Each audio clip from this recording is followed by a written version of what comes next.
Focusrite have updated their mega-selling audio interface, the Scarlett 2i2. In today's completely independent review, I'm going to test all of the new components from the inputs to the outputs and everything in between. You're already hearing an example of one of the unit's preamps because I'm using it right now on my voice with the industry standard Shure SM7B. We'll also see how well the new features work, like auto gain, clip safe, and the updated air mode, which includes a new choice called harmonic drive.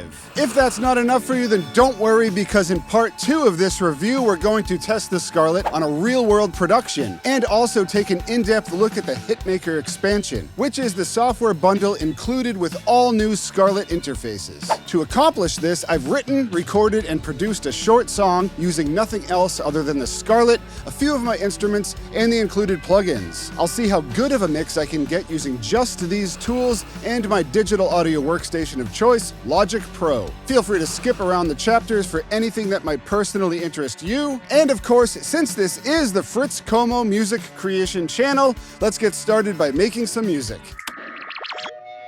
I don't want a computer to sing my song. As long as you've got the feeling, it will turn me on. Oh, to find another way to set our lives ablaze.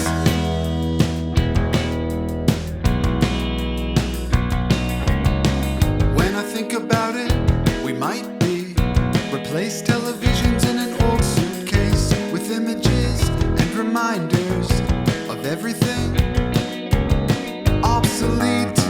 But I wanna say we're dream makers, high in a movable space, witnesses and pathfinders on the edge of everything.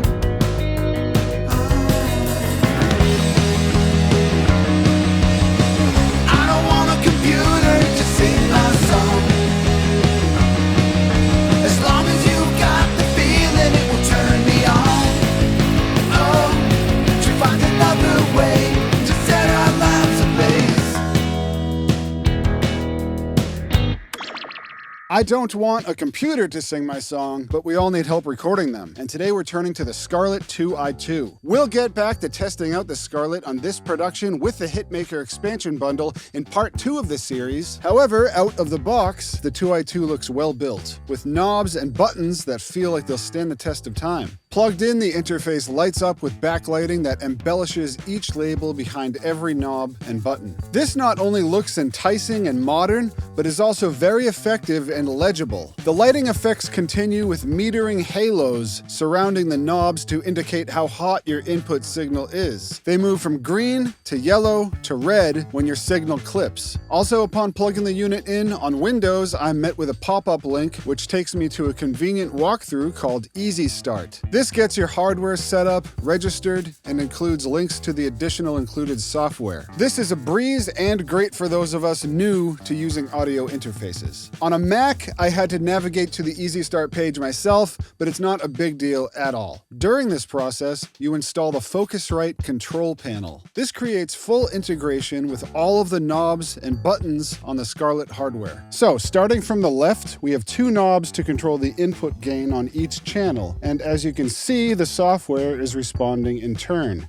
The preamp inputs are on the rear of the unit, but the line/instrument inputs are below the knobs on the front. Only one type of input can be active per channel at a time, so don't be misled to believe that you can record 2 signals on one channel. Moving along, we have a nice display of buttons. Here we can select which of the 2 channels we'd like to focus on, and if you hold this button for more than a second, then you can link the gain of both preamps, which is handy for stereo miking or plugging in a stereo instrument like a keyboard. Next up is the phantom power button to supply power to microphones that need it, and then there's a toggle that changes the 1/4-inch inputs on the front between line and instrument. Then the bottom row has buttons for the auto gain, clip safe, and air mode functions, which we'll focus on more in a moment. Next up, we have a nice large volume knob, a direct monitor button, which allows you to hear the signals coming into your interface's inputs without them going through your computer. This means if you're having latency issues or want to hear the inputs completely dry without any effects, then you can do so here. Press it once for mono direct monitoring, which puts input 1 and 2 down the center of the stereo image, and then press it again for stereo direct monitoring. Input 1 will be panned hard left,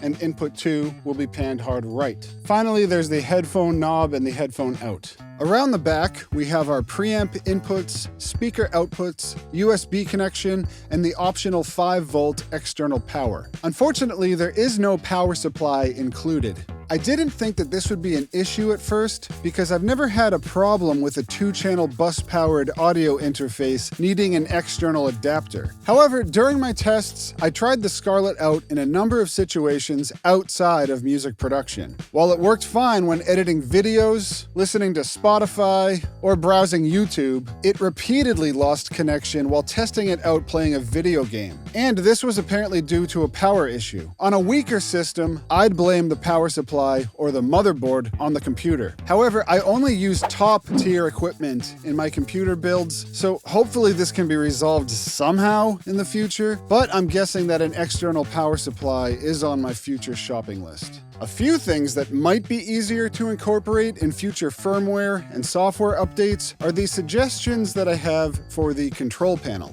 It would be great to be able to store presets. So if you plug in your bass, guitar, vocal mic, or anything else, then the gain amount, phantom power, air mode, safe clip, etc. is already called up and ready to go. It would also be cool to see an undo feature to recall the previous setting if you make a misstep somewhere. Since this is all software controlled, then I don't see how this would be incredibly difficult to implement, but maybe I'm wrong. Also, it would be great to be able to resize the control panel window because it can be a bit small depending on your display resolution.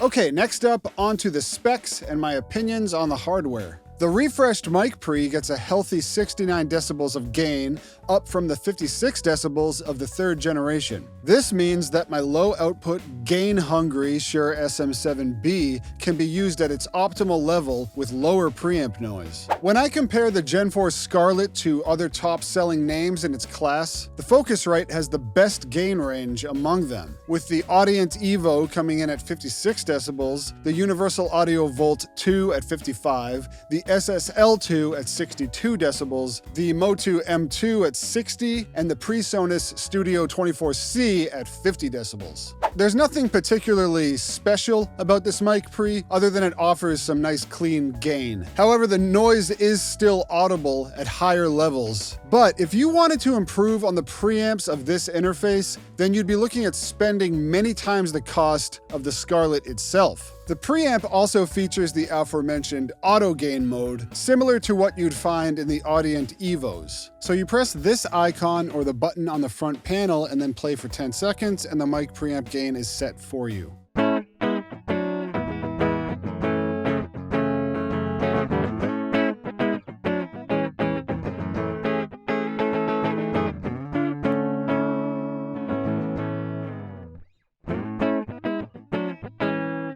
And that looks pretty good. One critique that I do have is that it would be nice to see a delay feature in the software that would postpone the capture algorithm by around 10 seconds or so that you could position yourself behind a drum set or get comfortable with your instrument. Also new to the 4th gen Scarlett is clip safe. Engaging this option will simply turn down the preamp gain if your audio peaks, and then it will stay at its new level for the remainder of your recording. So let's test this out on a snare drum.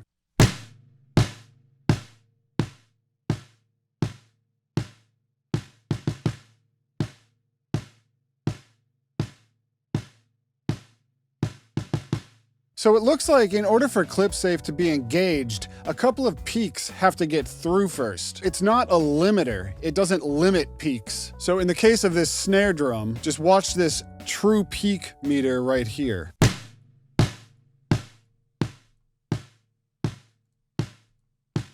So as you can see in my example, 3 peaks got through before the ClipSafe automatically turned down that preamp gain, which is fine. It just takes a few seconds for it to catch on. What did surprise me a little bit though is that it didn't take it down further. It's still peaking around -2. Yeah, it takes it down about 2 decibels. So I still feel like if I gave it another solid whack, then it would have to adjust even further down. Next up, let's check out the air mode. In my opinion, this has been historically a little gimmicky because it was basically an EQ boost of the high frequencies and the upper mid-range, which, don't get me wrong, can be useful, but it's not the magic console button that the marketing described it as. And I'd rather just add to those frequency areas during the mixing phase of the production if I needed to. However, now in Gen 4, we see an additional air mode, harmonic drive. This adds not only a boost to the mid to upper frequencies, but also more distortion, which can be pleasant to the ear depending on the source. So let's compare all 3 different preamp modes next to each other with a couple of tests. One just spoken word, and one with a mic'd up acoustic guitar. To start, I'm going to read off a few excerpts from the Harvard sentences. Long story short, phrases such as these envelope every possible noise people pick up with their ears throughout the course of a conversation. So starting from left to right, we'll have no air mode. Then in yellow, we'll have the presence. And in red, we'll have presence and drive. The small pup gnawed a hole in the sock. The fish twisted and turned on the bent hook. Pressed the pants and sew a button on the vest. The small pup gnawed a hole in the sock. The fish twisted and turned on the bent hook. Pressed the pants and sew a button on the vest. The small pup gnawed a hole in the sock. The fish twisted and turned on the bent hook. Press the pants and sew a button on the vest.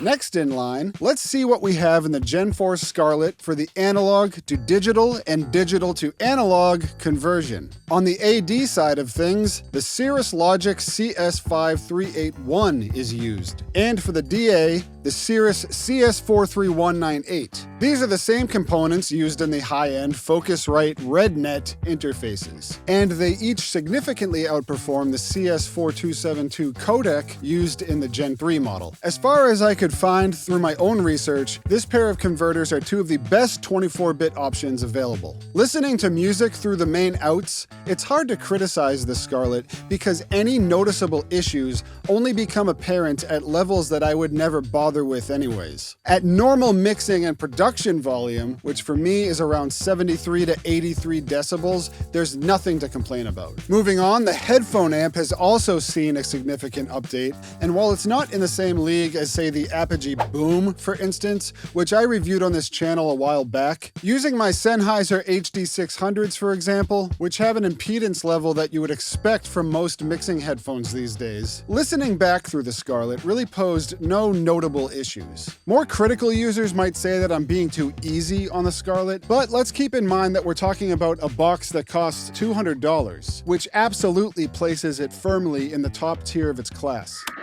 Stay tuned for part 2 of this deep dive, in which we'll open the session from earlier, recorded entirely through the Gen 4 Scarlett, and cover many of the included tools inside of the Hitmaker expansion bundle. The plugins provided cover a lot of ground to help shape not just the sound of your audio signals, but also help you carry the intended message or emotion of your music to the end listener. If this video has helped you or at least entertained you in some way, then please give it a like and subscribe to the channel for more stuff. Thank you very much, and I'll see you next time.